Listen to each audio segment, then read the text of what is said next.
How's it going, everybody? Hope you're all doing well. So this is going to be part 3 of SRT, Close Quarters Combat, SWAT-based tactics. And if you haven't seen the first 2 videos in this series, I highly recommend you take a look because they kind of build off of each other. We're kind of pushing in to, physically actually doing steps to get in, but the mindset, fast shooting, fast thinking, OODA loop, all that mindset, and even my credentials of why do you want to hear this from a random YouTuber, more than actually I've been doing this for several years, and this is actually my specific professional-based job. I explain all that in prior videos. So if you want to hear that, definitely take a look at it.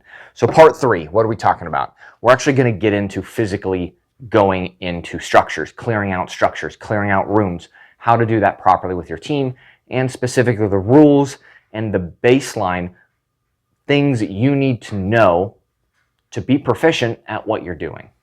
So let's push directly into it. There are 5 rules of room entry. Now I'm going to briefly go over them, and then as I'm teaching different aspects of this, I'm going to go back and elaborate on what do I mean. Now the first one is get through the door. So that pretty much means what it is you need to get through the door. Bad guys, good guys, everybody knows someone's going to come through that doorway. So they will strategically place themselves advantageously because they know you're going to come through the door, other than like Hollywood, like rappelling through skylights and windows and stuff like that, which once in a while happens operationally, but not too much, honestly. It's majority doors are going to be your entry and exit points, sometimes windows. So next is going to be check your corner. So get through the door. Now, what do I do? As soon as I get in the door, like, oh gosh, I don't know, am I just scanning? To keep you in line, you check your corner, because corners are often the number 2 place, which I always say the center of the room is the number 1 place of where threats normally are. And then number 2 is going to be the corner. So you never want to go into the center. The center, imagine, is a big X. Pretty much it's get off the X. You do not want to be in there. It's a giant fatal funnel for bullets. So check your corner. Immediately when you come in, depending on how you go in, which we'll discuss that here in a second, you want to check that corner, because that corner is the second most likely location for a possible threat, which we'll get into other locations as well. Next is you run your wall. What do I mean is get out of the way of the guy behind you trying to help you. Because if you just stand in the doorway, you're not allowing your team or other members behind you to assist with more, pew-pewers to assist you in the fight. Because you always want to outman your enemy if you can. Like if you're going to get in a fight with someone, rather than going one-on-one, wouldn't you want to have like 8 buddies behind you at the bar being like, yeah, we're going to back you up, right? And now you have 8 guys fighting 1, right? Probably going to be way better off. Exactly the same thing in this scenario. So run your wall. Get out of the way to let more guns in the fight. Next is scan your sector. Look for potential threats. You don't want to just go to the wall and be like, oh, I'm in the corner, cool. Your whole objective is to scan or look for non-threats and threats and decipher between the two. So either you can use, your specific finger to do work if you need to, or not at all, or maybe detain or get a civilian, or maybe render aid, or whatever your mission suit is. Next and lastly is communicate. Communicate to your other team members and even other people, depending on your SOPs, depending on how it is. If you're green light, hey, everyone's a hostile, you can go ahead and shoot. Maybe not. I don't know how your SOPs dictate it, but you may also want to communicate to other members that are there to let them know, hey, come towards me, get on the ground, let me handcuff you, stuff like that. So getting in to that. I didn't elaborate too much on this, and that's exactly why I'm going to do it here right now. So there are 3 types of rooms. Now, there are others, but mainly these are the 3 types you're going to see. Center fed, corner fed, and offset. That is where the doorway specifically is located within the room itself. Center fed is normally what we train off of. It's very easy to train off of that because you have equal distance on the left and on the right. Corner fed is going to be literally up against that wall. When you open the door, or whichever way it opens, normally to the wall, it just smacks up against the wall. And now you have a single wall running all the way down, and all your room is either fully on the right or fully on the left. And then offset is exactly that. It's not fully in the center, but it's not fully up against the wall. You might just have less room on one of the either sides. So now that you have those three mindsets, we're going to work off of center fed, but I'm also going to elaborate on how to do some other things. So how to actually get in. Now we know our rules of room entry, but how do we, where do we physically kind of go? Like, get through the door. Okay, I'm through the door. Where do I actually go? That's where I'm going to discuss too. So there's two ways of entering a doorway. Now, if you're outside, and it doesn't matter whichever side you are on, there's two ways you can specifically do it. It is called button hook and crossover. Now you still use this red. Crossover is literally you're crossing over the door and going to go to the opposite side. So when you go in, you're literally going to go in across the door. Now there's also button hook as well, which is same person, and instead of crossing over, you're going to do a button hook back over, and that's where you're going to end up. Now, quick, slightly advanced note that I want to talk about is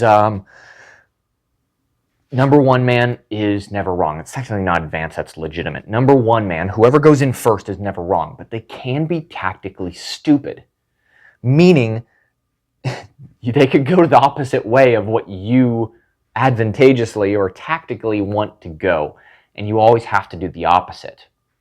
With that said, if this is an open door, say there is no door on it, say just the hinges fell off, I don't know, it's just open, and you're about to enter, number one man can literally, when they're stacked up on the door, they can see into that room just a little bit. Now, you don't want to be over-penetrating your weapon system or whatever it is to start that timer early, as John Lovell would say, but you want to be offset, but you can look in there and see. So this guy in my blue, I'll give you his visual representation based off of the door jambs. He can see here to here. So all this room is visually available for number one man.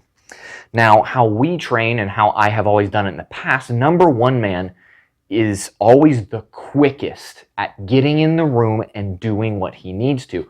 And subsequently, the guys behind him are always slower because they weren't the first one in the room. So number one man always, in my practice and my teachings, goes to the unknown. Because if you don't do that, you're literally screwing over your number two man. I'm going to explain. So number one man can literally see all this extra space, and there is no threat. If he would decide to do that crossover, he is being lazy. He's going to a known location that he knows, if there is no threats here, cool, I'm going to take these away. I'm just going to go straight across. Now, you already started your timer as soon as number one man goes in. So what if there's a threat right here literally waiting? And he wasn't ready for number one man to come in. But number two man is slower just because that's the name of the game, and now he's ready. So number two man literally walks right into a guy that's ready to go. That's what we don't want to happen. So number one man, the first guy in the room, in my opinion, always goes to the unknown. So if he can see all this, my timer, when I go in, starts now. I am going to immediately button hook into this entire unknown space so it helps my number two man out. A little bit advanced wise, but I wanted to, specifically discuss that. Now, like I said, crossover, button hook, and now there's combination. So combination also goes with two based bodies. Now let me kind of address this a little bit more. So like I said, always goes to the opposite. If your number one man is here and he sees in there and he button hooks and goes over here, now we're going to get through the door, you're going to check your corner, you're going to run your wall, and then you're going to scan your sector and communicate. While number two man, as he comes up, is going to shoot across and do the exact same thing. Now, there's two ways of dominating a room. Dominating a room would be strong wall or opposing corners. Now, strong wall is what I have depicted here. Strong wall means your entire team is on one wall of the structure, dominating the rest of the room, which different structures mean different things, and you may have to change it up. So your sectors of fire, in essence, are the entirety of this along with here, right? You have a pretty good X in the center to take that down, but there's a lot of room. You got to scan quite a bit, especially if they're larger based rooms. Now, opposing corners, which I will show here in a second, is if your number one man immediately button hooks like he's supposed to, goes over, checks this corner, but then continues up running his wall and then goes on this corner, and number two man goes across and goes over here. That is opposing corners, because now you have kind of shrank the room in half. Now, if you think about it, you've cut the room literally in half, because now this is where your enemy is probably at, because you've already scanned this at. So now your sectors of fire are literally here. Now, I wouldn't say go with one, because each one is different and runs with a different team style, and other things like that. So it just depends. But those are two different methods to also dominate a structure. Now, there's a lot of other things. Literally, I have my notes literally holding up right here. You could probably pause and look at them, and they're literally the same thing as back here, which we've gone over quite a bit, but I'm also going to elaborate here on three other things. There is deliberate and dynamic entry, and then there is room by room and direct threat. So what we'll quickly discuss is direct threat. Normally this means a specific individual is doing harm in a populated area, which we see occasionally on the news. Now, if you know the threat, or you can hear as soon as you get there, the threat is in a specific location, you want to go to that threat to dispatch it. You don't want to waste your time by going, okay, check this room, and literally shots are bow, bow, bow, way over there. Okay, this room's clear. Next room. Okay, this room's clear too. Okay, you know, direct threat. Go directly to where the threat is. Now, this can change as well. Room by room is you don't know where this individual is, and you need to clear out every room in a structure. Now, those can swap back and forth. You can get to a scene or get to an incident, and there be a direct threat situation. You're pushing it, like maybe it's a mall or some other aspect, and you're, trying to be proper, which I would recommend having, law enforcement do this. But just put yourself in a mindset of like kind of a SWAT team in essence, and you're moving towards a threat, and all of a sudden it gets super quiet, and you don't know where this person is. That's when you transition to room by room, and then you start checking room by room. Okay, where is he? I don't know.